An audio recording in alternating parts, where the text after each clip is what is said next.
Istanbul. President Recep Tayyip Erdogan of Turkey was confronting recriminations within his governing party and the wider circle of his supporters on Monday as the scale of the defeat of his candidate in the Istanbul mayoral race became clear.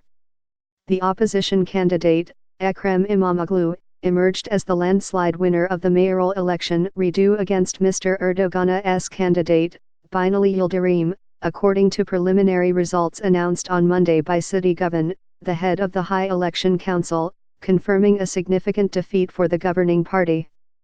Mr. Erdogan will now have his hands full in containing the fallout from the electoral defeat, the biggest of his political career, which came after his disastrous decision to push for a rerun of the mayoral election following Mr. İmamoğlu's victory in the first vote, in March. The loss was a stinging one for Mr. Erdogan. Istanbul is his hometown, and his Justice and Development Party, or AKP, has dominated the city for 25 years, but anger over his decision to pursue a new vote and frustration over a weakening economy took their toll, even as he has sought to crack down on the opposition. For President Erdogan, the bill for Turkey's debt-fueled growth is coming due. In the election, held on Sunday, Mr. İmamoğlu won with 54% of the vote, compared with 45% for his opponent, Mr. Govan said. The margin of victory for Mr. İmamoğlu was larger than in the March election. He won by over 800,000 votes, compared with a slim, 13,000 vote victory in the first ballot, as was turnout, up 1 percentage point, at 84%. The official results will be announced after a period for any complaints to be submitted and examined, but for now, the margin of victory was taken by commentators and politicians on all sides as a sign of voter outrage at the second vote. A Slap of the People, a Evrensel, a leftist newspaper that is frequently critical of Mr. Erdogan, announced on its front page. Istanbul made its choice, ran the headlines in three main pro-government newspapers. Complaints had already been building within Mr. Erdogan's party after its loss in the March election and the subsequent cancellation of that vote. A earthquake at the ballot box, ran the front page headline of Karar newspaper, which was founded by 3 years ago by journalists who had once been close to the AKP government. Political analysts said Mr. Erdogan was likely to take a lower profile at home in the immediate aftermath of the defeat.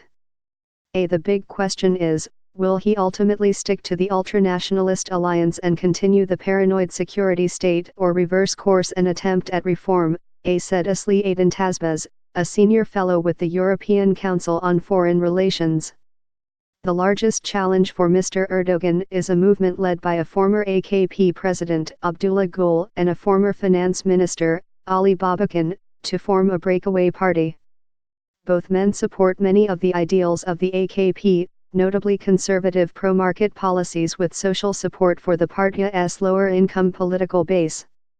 Mr. Erdogan is likely to seek some changes, in part to weaken any challenge from the breakaway group, but that could destabilize his alliance with Devlet Bahçeli and the Nationalist Movement Party, which he relies on to secure the presidency and a majority in parliament. Pro-government columnists were already moving to divert the mood, writing in the morning newspapers that Mr. Erdogan would turn to foreign policy to enhance his image. That suggested that far from tempering his stance after such a defeat, the president may project a more combative attitude in discussions abroad.